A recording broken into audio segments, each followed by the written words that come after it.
الحمدللہ رب العالمین والصلاة والسلام علی رسول الامین وعلی آلہ واصحابہ اجمعین الی یوم الدین۔ محترم بھائیوں اور بہنوں، کل ہم نے سورہ یوسف کا خلاصہ سنا تھا۔ آج سورہ رات، سورہ ابراہیم، سورہ ہجر کا خلاصہ بیان کیا جائے گا اور سورہ نحل کا بھی کچھ حصہ بیان کیا جائے گا۔ بسم اللہ الرحمن الرحیم۔ سورہ رات یہ مکی سورہ ہے اور مکے کے آخری دور میں نازل ہوئی۔ حضور صلی اللہ علیہ وسلم کو اسلام کی دعوت دیتے ہوئے کافی عرصہ بیت چکا تھا، لیکن لوگ اللہ کے رسول صلی اللہ علیہ وسلم کی بات نہیں مان رہے تھے۔ مسلمان بھی یہ سوچتے تھے کہ کاش کوئی معجزہ ہی نازل ہو جاتا تاکہ یہ لوگ اسلام قبول کر لیں۔ بتایا گیا کہ ہمارا یہ طریقہ نہیں ہے کہ لوگوں کو اس طرح سے اسلام کی دعوت دی جائے۔ پھر اس کے بعد یہ بات بھی بتائی گئی آگے چل کر کہ اگر ہم کوئی معجزہ بھی دکھا دیں وہ ایمان لانے والے نہیں ہیں، یہاں تک کہ اگر قبروں سے مردے بھی اٹھ جائیں تو اس کی بھی وہ کوئی نہ کوئی تعویل کر دیں گے۔ آئیے اس سورہ میں جو فرمایا گیا اس کا مختصر خلاصہ آپ کے سامنے پیش کیا جاتا ہے۔ کہا گیا کہ الف لام میم را، یہ کتاب الہی کی آیات ہیں، اور اے نبی صلی اللہ علیہ وسلم جو کچھ آپ پر نازل کیا گیا ہے آپ کے رب کی طرف سے وہ حق ہے تاکہ یہ لوگ ایمان لے آئے۔ پھر بتایا گیا کہ اللہ وہ ہستی ہے جس نے آسمانوں کو پیدا کیا بغیر ستونوں کے، اور پھر عرش پر جلوہ فرما ہوا، اسی نے سورج اور چاند کو ایک قانون کا پابند بنا دیا ہے، وہی دن اور رات کو لاتا ہے، اور یہ سب کچھ اس لیے کرتا ہے تاکہ تم لوگ یقین کرو۔ اور پھر تم دیکھتے ہو کہ زمین میں طرح طرح کے قطعات پائے جاتے ہیں کہ کہیں کھجور کے باغ ہیں، کہیں انگور کے باغ ہیں، کہیں کھیتیاں ہیں، اور پھر ایک ہی پانی ان سب کو سیراب کرتا ہے، لیکن اللہ تعالیٰ ایک ہی درخت سے طرح طرح کے پھل نکالتا ہے جس جو لذت میں الگ الگ ہوتے ہیں۔ اس طرح اللہ تعالیٰ تمہیں مثال دیتا ہے تاکہ تم سمجھ جاؤ۔ پھر اس کے بعد آگے چل کر فرمایا گیا کہ جو لوگ حق بات کو نہیں مانتے ہیں وہ کہتے ہیں کہ وہ قیامت کی گھڑی کیوں نہیں آتی جس کا وعدہ کیا جا رہا ہے۔ تو بتایا گیا کہ اگر اللہ تعالیٰ انسانوں پر عذاب بھیجنے میں جلدی کرتا جس طرح وہ جلدی مچا رہے ہیں تو پھر ان کا قصہ ہی چکا دیا جاتا۔ پھر وہ پوچھتے تھے کہ فرشتے کیوں نازل نہیں ہوتے، تو کہا گیا کہ فرشتے تو ہم جب بھی نازل کرتے ہیں فیصلہ چکا دیا جاتا ہے۔ پھر اس کے بعد کہا گیا کہ وہ اللہ ہی ہے جس کے لیے زمین اور آسمان کی ہر چیز طوعاً و کرہاً اس کے سامنے سجدہ ریز ہو رہی ہے، اس کے سامنے جھک رہی ہے۔ یہاں پر آیت سجدہ ہے اور ہم نے سجدہ کیا۔ پھر اس کے بعد اللہ تعالیٰ فرماتا ہے کہ وہی ہے جو ہر حاملہ جو حمل سے ہوتی ہے اسے واقف ہے اور جانتا ہے کہ جو کچھ ان کے پیٹ میں پرورش پا رہا ہے اور اس میں کیا کمی اور بیشی رہ گئی وہ جانتا ہے۔ پھر کہا گیا وَكُلُّ شَيْءٍ عِندَهُ بِمِقْدَارٍ، ہر چیز اس کے پاس ایک مقدار کے ساتھ مقرر ہے، اور وہ غیب اور حاضر کا جاننے والا ہے، اور وہ بہت بڑا ہے۔ عالم الغیب والشہادۃ الکبیر المتعال، کہا گیا کہ وہ غیب اور حاضر کا جاننے والا ہے اور بہت بڑا ہے اور بہت اونچا رہنے والا ہے۔ اور پھر فرمایا گیا کہ اسی کے لیے سب کچھ ہے۔ پھر اس کے بعد لوگوں سے طرح طرح کے سوالات کیے گئے اور کہا گیا کہ دیکھو تمہارا کیا معاملہ ہے۔ پھر اس کے بعد اللہ تعالیٰ فرماتا ہے کہ وہ پروردگار ہی ہے جو ہواؤں کو بھیجتا ہے اور ہوائیں بادل کو لیے اڑے پھرتی ہے، اور جہاں چاہتا ہے اللہ تعالیٰ پانی نازل کرتا ہے، اور ہر چیز ایک مقدار کے ساتھ وہ نازل فرماتا ہے۔ پھر اس کے بعد یہ فرمایا گیا کہ وہی پروردگار ہے جو بجلیاں چمکاتا ہے جس سے تمہیں خوف بھی لاحق ہوتا ہے اور امید بھی آتی ہے کہ بارش ہوگی۔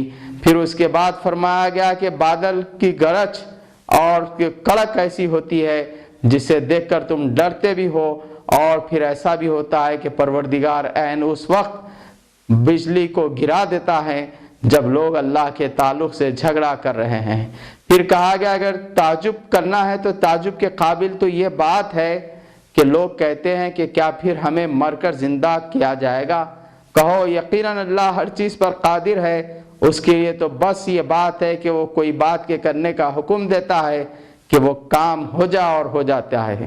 پھر اس کے بعد فرمایا گیا کہ اللہ ہی نے اس کتاب کو نازل کیا اور اس میں طرح طرح سے لوگوں کو سمجھایا تاکہ وہ اس سے حق و ہدایت کو پائیں، اور حضور صلی اللہ علیہ وسلم کو حکم دیا گیا کہ آپ اللہ کی تسبیح بیان کریں اور اس کی تعریف کے اور اس کے حمد کے گن گائیں اور اس کی عبادت کریں۔ سورہ ابراہیم بسم اللہ الرحمن الرحیم فرمایا گیا الف لام را، یہ اے نبی صلی اللہ علیہ وسلم اس کتاب کو ہم نے آپ پر نازل کیا ہے تاکہ آپ لوگوں کو گمراہیوں سے نکال کر، اندھیروں سے نکال کر روشنی کی طرف لے آئیں اور اس پروردگار کے راستے کی طرف لے آئیں، سیدھا راستہ جو صراط العزیز الحمید ہے، جو اس کا راستہ جو زبردست ہے اور ستود و صفات ہیں۔ پھر اس کے بعد فرمایا گیا کہ اے نبی صلی اللہ علیہ وسلم ہم نے جس رسول کو بھی بھیجا ہے لوگوں نے اس کا مذاق اڑایا، لیکن ان مذاق اڑانے والوں پر وہی بات حق ہو کر ثابت ہو گئی جس کا وہ مذاق اڑایا کرتے تھے۔ پھر کہا گیا کہ ہم نے موسیٰ علیہ السلام کو ان کی قوم کی طرف بھیجا تاکہ قوم کو ڈرائیں اور اللہ کے عذاب کے دنوں سے ڈرائیں۔ پھر کہا گیا جب حضرت موسیٰ علیہ السلام پہنچے تو اپنی قوم سے کہا کہ اے میری قوم کے لوگوں، اللہ تعالیٰ نے تمہیں عذاب سے بچایا، فرعون کے عذاب سے، جو تمہارے بچوں کو قتل کرتا تھا، تمہاری عورتوں کو زندہ چھوڑتا تھا، اس میں تمہارے لیے بڑی نشانی تھی۔ پھر اس کے بعد موسیٰ علیہ السلام نے فرمایا کہ اے لوگوں تم اللہ کی بندگی اختیار کرو، اور لوگوں نے پھر اس کا مذاق اڑایا، ان کی بات کو نہیں مانا۔ پھر حضرت موسیٰ علیہ السلام نے فرمایا کہ دیکھو قوم نوح کے بعد قوم تم سے پہلے اللہ تعالیٰ نے قوم نوح، قوم عاد، قوم سمود اور دوسری قوموں کو ہلاک کر چکا ہے، تم اللہ ہی کی بندگی اختیار کرو۔ پھر اس کے بعد اللہ تعالیٰ فرماتا ہے کہ ہم نے ہر قوم میں رسول کو بھیجا اور رسولوں نے لوگوں سے یہی کہا کہ تم اللہ کی بندگی کرو اور ہماری اتباع کرو، لیکن اس قوم کے لوگوں نے یہ کہا کہ تم جو کچھ کہتے ہو ہم وہ مانتے نہیں ہیں، اور ہم یہ سمجھتے ہیں کہ تم غلط کہہ رہے ہو، اور ہم یہ سمجھتے ہیں کہ تم کچھ نہیں ہو بلکہ ہم ہی جیسے انسان ہو۔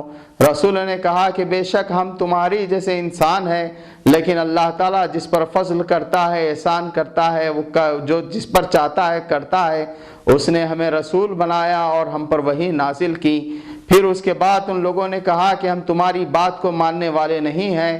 پھر انہوں نے رسولوں سے کہا کہ اگر تم نے ہماری ملت پر لوٹ کر نہیں آئے تو ہم تمہیں سنسار کر دیں گے اور اپنے وطن سے نکال دیں گے۔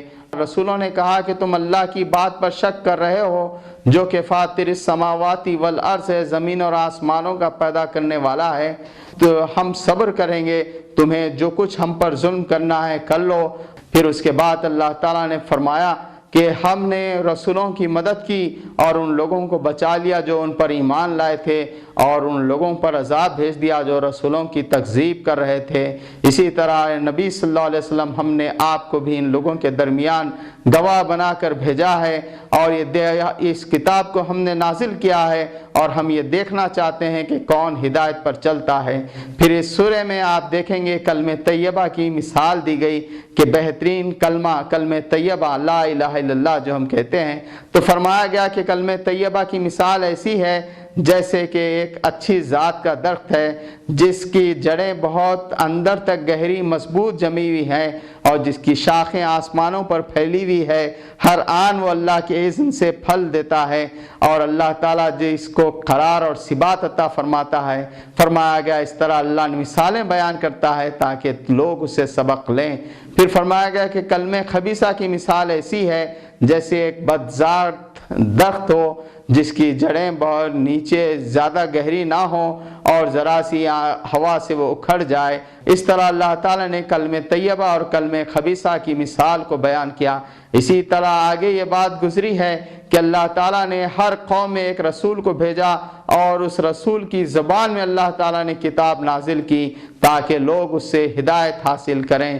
پھر فرمایا گیا کہ اے رسول اللہ صلی اللہ علیہ وسلم، آپ اللہ تعالیٰ کی تسبیح بیان کیجئے اور اس کی عبادت کیجئے، اور وہ دن آنے والا ہے جس کا یہ لوگ مذاق اڑاتے ہیں۔ اس سورہ میں جیسا کہ نام سے ظاہر ہے ابراہیم علیہ السلام کا بھی ذکر مبارک آیا ہے۔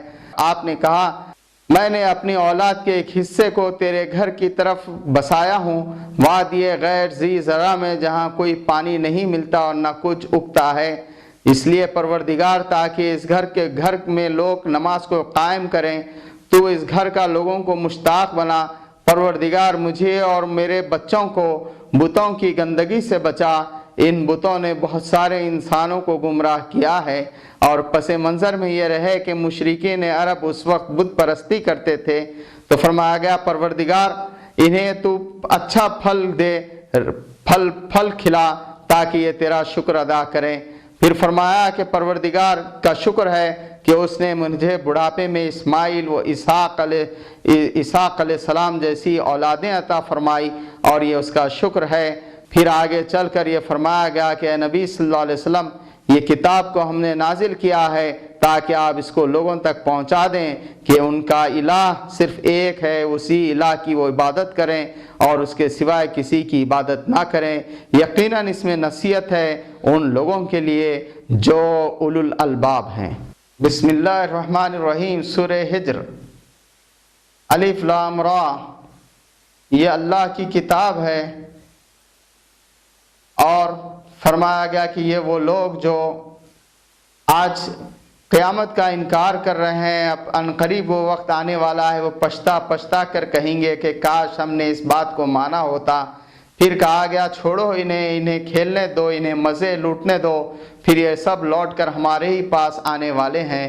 پھر کہا گیا کہ اللہ ہی ہے جس نے آسمان کو پیدا کیا اور زمین کو پیدا کیا، اور وہ طرح طرح کی چیزوں کو پیدا کیا، یہ سب تمہارے لیے نفع بخش ہے، لیکن لوگ ہیں کہ اللہ کو نہیں مانتے۔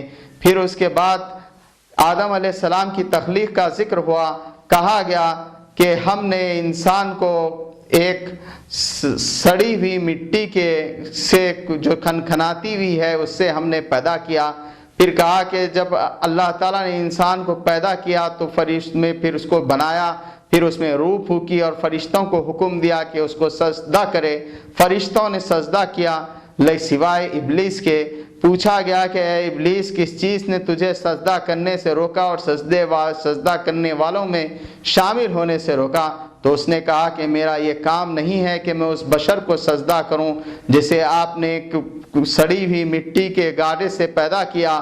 تو پھر فرمایا گیا کہ کیا تو تکبر کرتا ہے، تو یہاں سے چلا جا۔ اس نے کہا کہ اے اللہ، اگر ایسا ہے تو مجھے مہلت دے اس دن تک جب کہ تو دوبارہ انسانوں کو پیدا کریں گا۔ اللہ تعالیٰ فرمایا جا، تجھے مہلت دی جاتی ہے اس دن تک جس کا وقت ہمیں معلوم ہے۔ پھر اس نے کہا جس طرح آپ نے مجھے بہکایا ہے، اب میں ان کو بہکاؤں گا اور دنیا کی دل فریبیوں میں مبتلا کروں گا، اور پھر انہیں حکم دوں گا، وہ آپ کی نافرمانی کریں گے۔ فرمایا کہ جاؤ، تمہیں اس کا اجازت ہے، تمہارا بس ان لوگوں پر ہرگز نہیں چل سکتا جو میرے خاص بندے ہیں، اور تیرا بس تو صرف انہی لوگوں پر چل سکتا ہے جو تجھ جیسے ہیں اور تیری بات ماننے والے ہیں۔ پھر اس کے بعد اس میں حضرت ابراہیم علیہ السلام کا پھر تذکرہ ہے، ایک نئے انداز میں تذکرہ ہے۔ فرمایا گیا کہ جب حضرت ابراہیم علیہ السلام کے پاس دو لوگ پہنچے تو انہوں نے کہا کہ یہ لوگ تو ایسے ہیں جو اجنبی معلوم ہوتے ہیں، جنہیں دیکھ کر ہمیں ڈر ہو رہا ہے۔ تو ان لوگوں نے کہا ڈرو نہیں، ہم تو اللہ کے فرشتے ہیں اور آپ کو بشارت دینے کے لیے بھیجے گئے ہیں۔ آپ کو بشارت دی جاتی ہے کہ آپ کے یہاں لڑکا ہوگا، تب حضرت ابراہیم نے کہا یہ کیسی بشارت ہے، میرے یہاں لڑکا کیسے ہوگا جبکہ میں بوڑھا ہو چکا ہوں؟ تو انہوں نے کہا کہ اللہ کی رحمت سے آپ مایوس ہوتے ہیں؟ حضرت ابراہیم علیہ السلام نے فرمایا کہ ہرگز نہیں، اللہ کی رحمت سے مایوس تو صرف گمراہ لوگ ہوتے ہیں۔ پھر اس کے بعد ان لوگوں نے کہا کہ ہم ایک ایسی قوم کی طرف بھیجے گئے ہیں جو بدکار ہے، لوط علیہ السلام کی قوم کی طرف۔ پھر اس کے بعد فرمایا گیا کہ جب وہ فرشتے حضرت لوط علیہ السلام کے پاس پہنچے تو لوط علیہ السلام انہیں دیکھ کر گھبرائے۔ انہوں نے کہا کہ آپ گھبرائیے نہیں، ہم اللہ کے فرشتے ہیں اور ہم اس لیے بھیجے گئے ہیں کہ اس قوم کو اب عنقریب ہلاک کیا جانے والا ہے۔ صبح ہونے سے پہلے آپ اپنے ساتھیوں کو لے کر چلیے اور پلٹ کر نہ دیکھیں، اور اللہ کا فیصلہ آپ کی بیوی کے خلاف بھی ہے، وہ بھی ہلاک ہونے والوں میں سے ہو جائے گی۔ پھر اس کے بعد جب قوم کو اطلاع ہوتی ہے کہ آپ کے پاس نوجوان لڑکے آئے ہیں تو قوم دوڑے دوڑے آپ کے پاس آتی ہے۔ قرآن مجید کہتا ہے نبی کریم صلی اللہ علیہ وسلم آپ کے رب کی قسم آپ اس وقت دیکھتے تو ایسا معلوم ہوتا کہ یہ لوگ نشے کی حالت میں ہیں، ایک نشہ ان کے اوپر طاری تھا، اور انہوں نے کہا کہ ان لڑکوں کو ہمارے حوالے کر دو۔ تو لوط علیہ السلام نے فرمایا کہ ہم تمہارے حوالے نہیں کر سکتے، یہ میری لڑکیاں، اگر تم کو چاہو تو ان سے جو ہے اپنی خواہش کو پوری کر سکتے ہو۔ تو انہوں نے کہا کہ لوط ہم نے تم سے کہا نہ تھا کہ دنیا بھر کے ٹھیکیدار نہ بنو، اور وہ سب ہلاک کر دیے گئے اور اس قوم کو ہم نے تل پلٹ کر دیا۔ پھر فرمایا گیا کہ لوط علیہ السلام کے بعد ہم نے ایکا والوں کی طرف ان کے رسول کو بھیجا، لیکن ان لوگوں نے اس کا انکار کیا اور ہم نے ان سے انتقام لیا۔ پھر اس کے بعد اصحاب حجر کا ذکر ہے، اور فرمایا گیا کہ اصحاب حجر کا ذکر کرو، ان کے پاس بھی ہمارے رسول گئے لیکن انہوں نے ان کا انکار کیا، اور وہ پہاڑوں پر بڑے بڑے گھر بناتے تھے اور وہ یہ سمجھتے تھے کہ وہ ہمیشہ ہمیشہ وہاں رہنے والے ہیں، لیکن ہمارا عذاب نے انہیں آ لیا۔ پھر اس کے بعد فرمایا گیا کہ نبی کریم صلی اللہ علیہ وسلم ہم نے آپ کے اوپر یہ قرآن مبین نازل کیا ہے، اور ایک اس کے اندر 7 دہرائی جانے والی آیتیں، یعنی سورہ فاتحہ کا شاید ذکر ہے کہ وہ نازل کیا ہے۔ پھر اس کے بعد فرمایا گیا کہ اے نبی کریم صلی اللہ علیہ وسلم ہم جانتے ہیں کہ یہ لوگ آپ کا مذاق اڑاتے ہیں اور آپ کے تعلق سے طرح طرح کی جو باتیں کرتے ہیں اس سے آپ کے دل کو دکھ پہنچتا ہے۔ آپ اپنے رب کی تسبیح بیان کیجئے، تعریف بیان کیجئے اور اس کی پاکی بیان کیجئے اور اس کی عبادت کیجئے یہاں تک کہ وہ وقت آ جائے جس کا آنا یقینی ہے۔ سورہ ہجر ختم ہوا۔ بسم اللہ الرحمن الرحیم۔ فرمایا گیا کہ آ گیا اللہ کا وہ فیصلہ جس کے لیے تم جلدی مچا رہے تھے۔ پھر اس کے بعد فرمایا گیا کہ پروردگار ہی ہے جو فرشتوں کو بھیجتا ہے اپنے بندوں پر، جس پر چاہتا ہے وہی نازل کرتا ہے، اور لوگ ہیں کہ جس پر انکار کرتے ہیں۔ پھر فرمایا گیا کہ ہم نے انسان کو ایک حقیر بوند سے پیدا کیا اور وہ جھگڑالو بن کر کھڑا ہو گیا۔ پھر اس کے بعد فرمایا گیا کہ کیا تم جانوروں کو نہیں دیکھتے کہ کس طرح اللہ نے تمہارے لیے جانوروں کو مسخر کیا ہے جن پر تم سواری کرتے ہو اور بار برداری کرتے ہو؟ اور پھر فرمایا گیا کہ اللہ ہی ہے جس نے تمہارے لیے گھوڑے پیدا کیے، خچر بنائے اور جو ہے گدھے بنائے، اور پھر تم ان پر سواری کرتے ہو اور وہ تمہیں لے کر جاتے ہیں، اے دشوار گزار راستوں پر جاتے ہیں جہاں تک تمہارا جانا ممکن نہیں تھا۔ پھر فرمایا کہ اللہ تعالیٰ نے اس میں سبق ہے تمہارے لیے اگر تم غور و فکر کرو۔ پھر کہا کہ اللہ ہی ہے جس نے آسمان سے پانی برسایا تاکہ تمہارے لیے اناج اگائے اور تمہارے مویشیوں کے لیے چارہ نکالے، اس میں نشانی ہے ان لوگوں کے لیے جو غور و فکر کرتے ہیں۔ پھر فرمایا گیا کہ ہم نے تمہارے لیے سورج اور چاند کو مسخر کر دیا، اس میں نشانی ہے ان لوگوں کے لیے جو غور و فکر کرتے ہیں۔ پھر فرمایا گیا کہ دیکھو یہ ہم ہی ہیں جو تمہیں جو ہے ہر طرح کی نعمتیں دی ہیں، اور ایسی ایسی نعمتیں اور ضرورت کی چیزیں دی گئی ہیں جس کا تم شمار بھی نہیں کر سکتے۔ اگر تم چاہو تو اللہ کی نعمتوں کو گننا چاہو تو نہیں گن سکتے۔